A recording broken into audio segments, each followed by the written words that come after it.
Somewhere deep in your walls, or underneath your porch, or moving silently through the shadows of your garden at night, there is an animal that operates almost entirely by smell, not by sight, not by sound, by scent.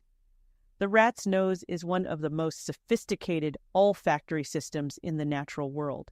It can detect odors at concentrations so low they are invisible to any instrument humans designed before the 21st century.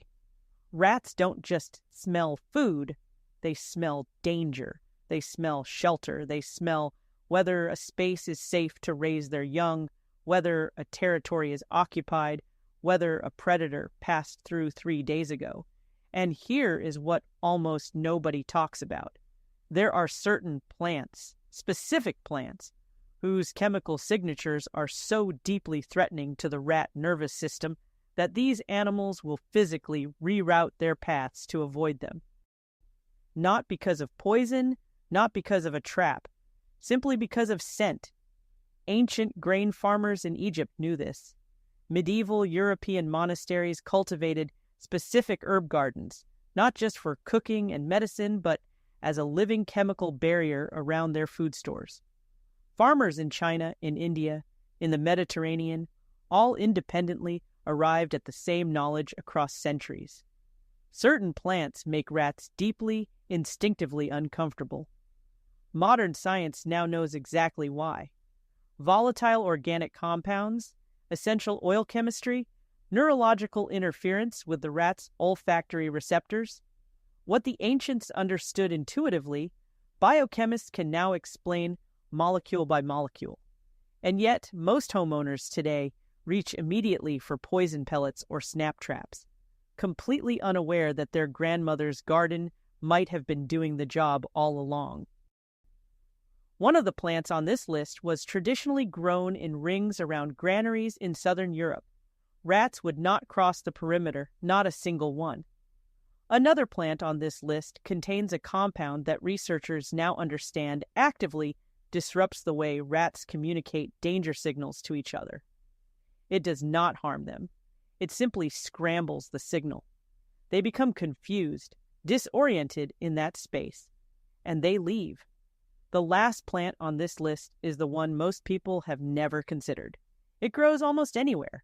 It requires almost no care, and it may be the single most effective natural rat deterrent that exists.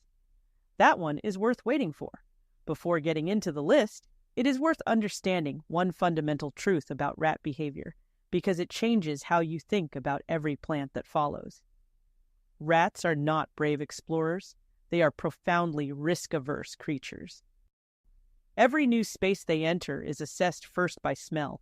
Is there a predator here? Is there competition? Is there something chemically wrong with this environment? When a rat encounters a plant compound it finds threatening, the response is not curiosity. It is avoidance. It doesn't investigate further. It turns around and finds somewhere else to be.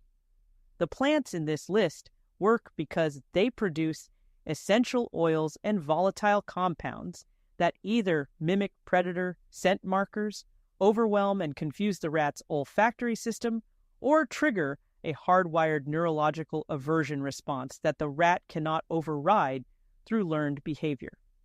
They are not a complete solution on their own, but planted strategically around a garden, around a home's foundation, near compost heaps or vegetable patches, they create an environment that rats simply do not want to be in. These are not folk tales. These are plants with documented chemical properties and thousands of years of agricultural history behind them. Mentha piperita. Close your eyes for a moment and imagine the smell of peppermint, that sharp, cooling, almost electric wave that hits the back of your sinuses immediately. For a human, it is refreshing, invigorating even. For a rat, it is overwhelming, suffocating, physically painful. The active compound responsible is menthol. Peppermint essential oil contains menthol concentrations of up to 40%, and this compound interacts with a TRPM8 receptor, a cold-sensing ion channel in the nervous system. In rats, overstimulation of this receptor creates a strong aversion response. The sensation is not pleasant curiosity, it is distress.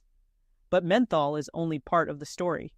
Peppermint oil also contains menthone, menthol acetate, and a range of secondary terpene compounds that together create a chemical environment the rat's brain classifies as dangerous.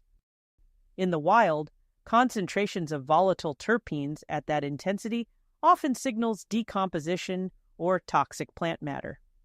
The rat's nervous system has evolved to move away from those signals, not toward them. Ancient Romans cultivated peppermint extensively and documented its use in protecting stored goods.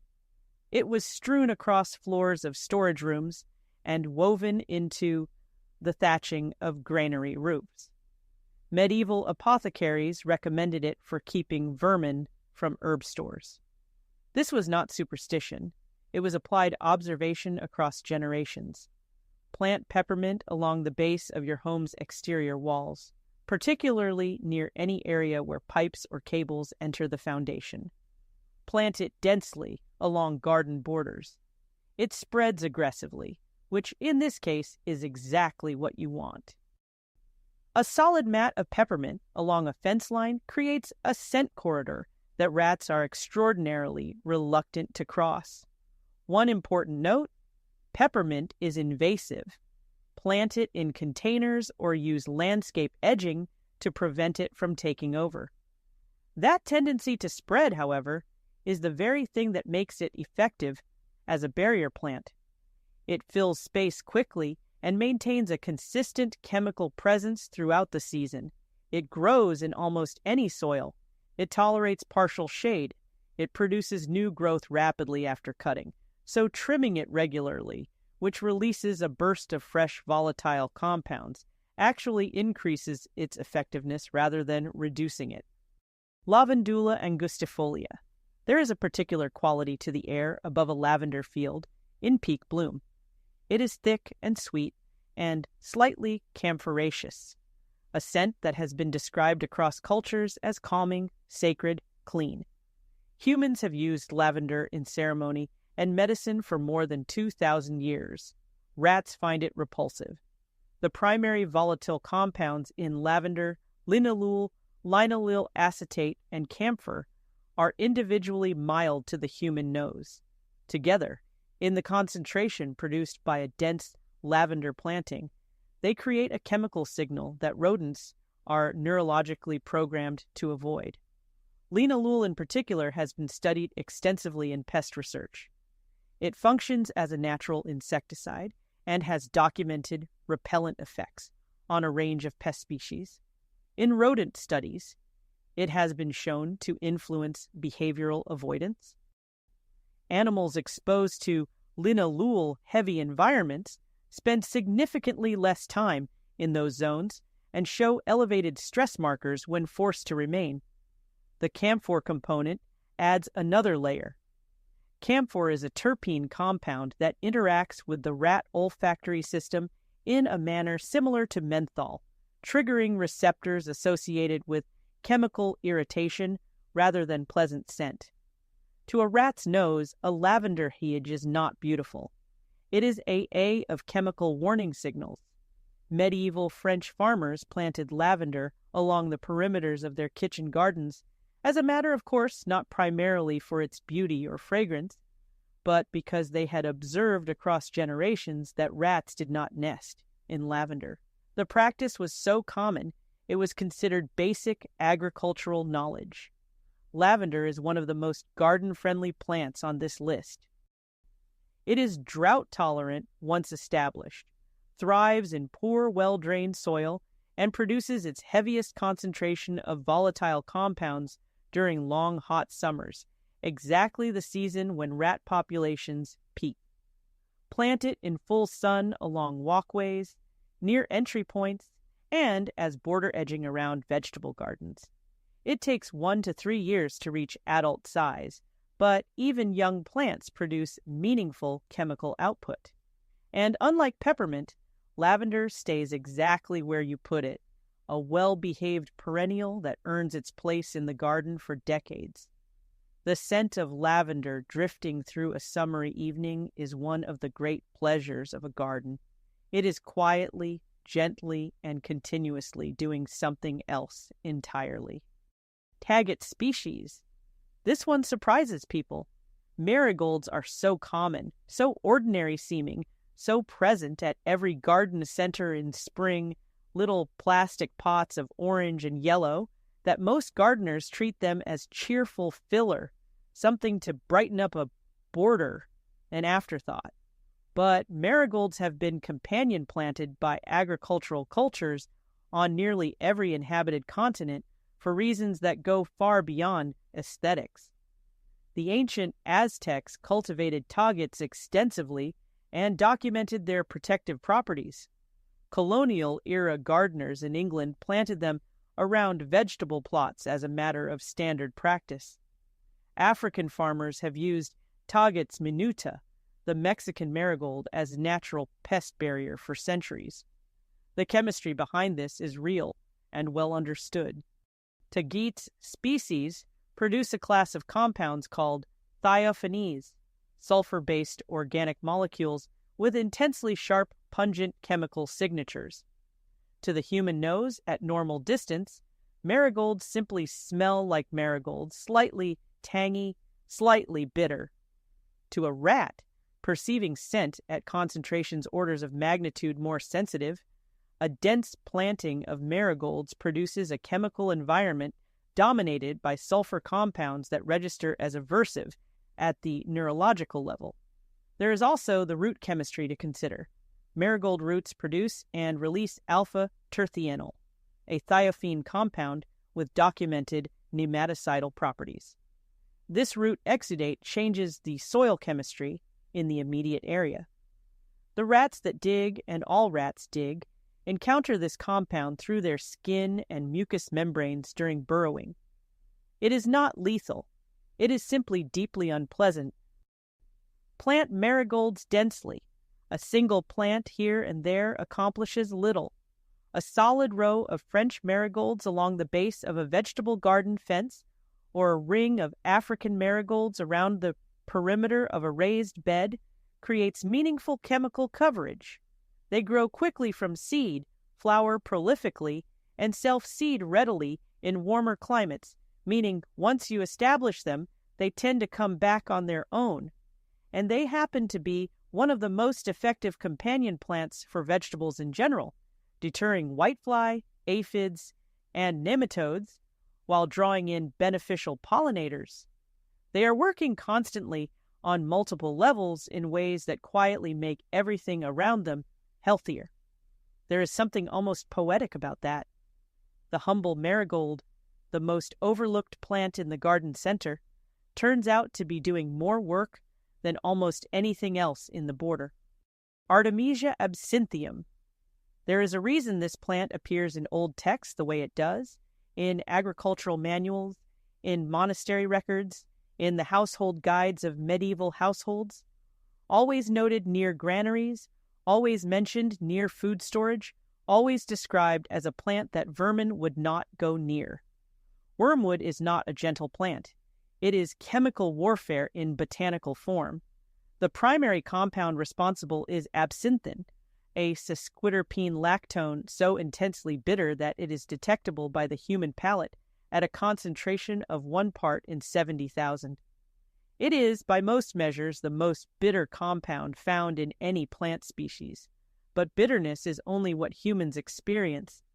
Rats process wormwood through their olfactory system first.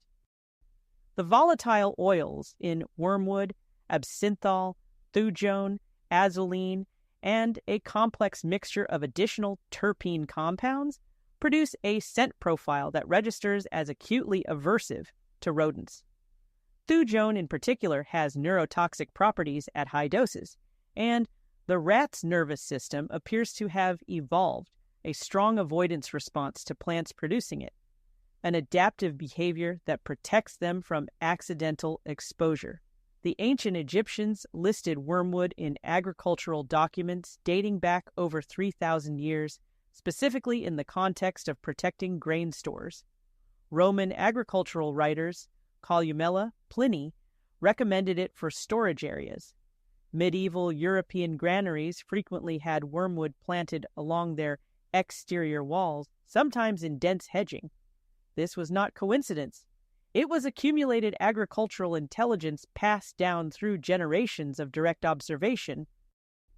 Wormwood grows to about 1 meter in height and produces distinctive silvery gray-green foliage with a strong, complex, slightly medicinal fragrance. It is extremely drought-tolerant, thrives in poor soils and full sun, and requires almost no maintenance once established. It produces volatile compounds continuously throughout the growing season, with peak output during the hottest months. Plant it along fence lines, at the corners of property boundaries, near compost heaps, and around the perimeter of any structure where rats have been active or might shelter. Be aware that wormwood produces allelopathic compounds through its roots, meaning it suppresses the growth of nearby plants. Keep it away from vegetable beds and give neighboring ornamentals some space. It is not the most neighborly plant in the garden.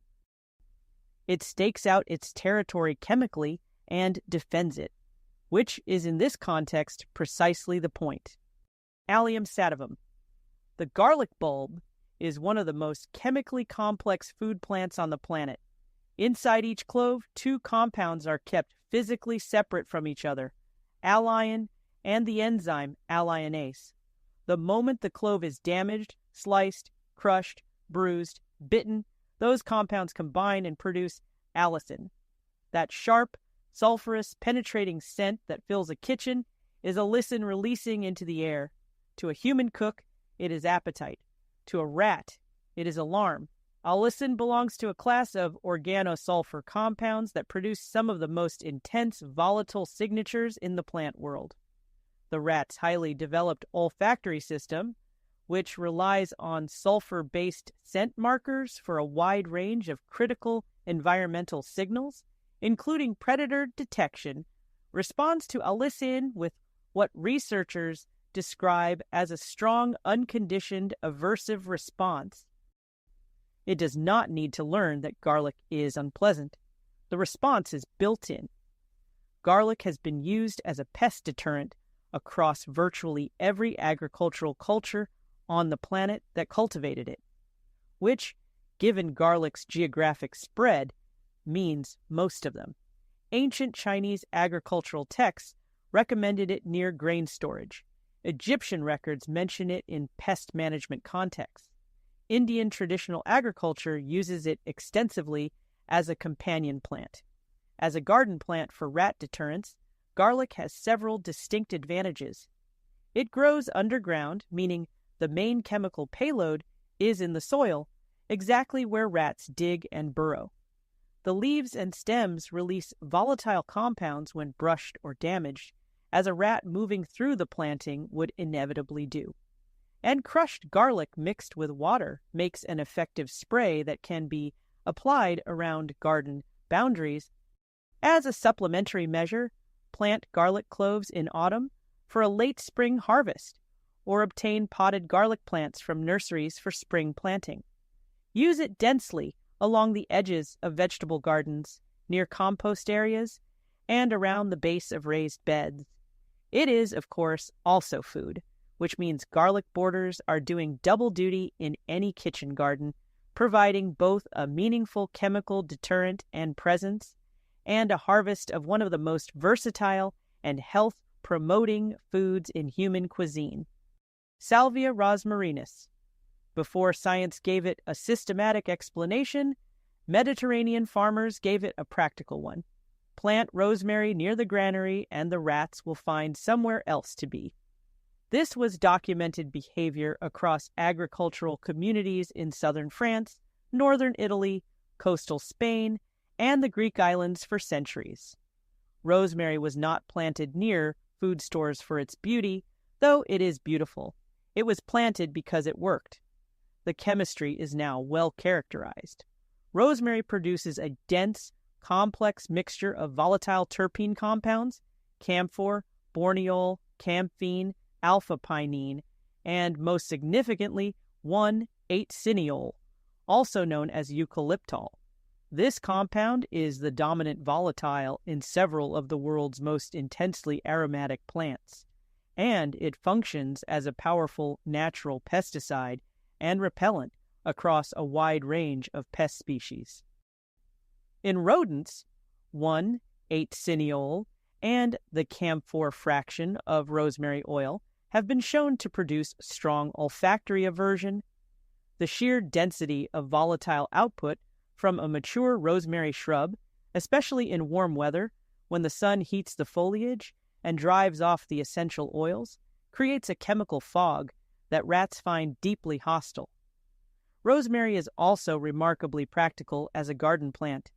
It is a perennial evergreen in most temperate climates, meaning it provides chemical coverage year-round, not just during the growing season. It is drought-tolerant, thrives in poor, well-drained soils, and becomes increasingly bushy and dense with age.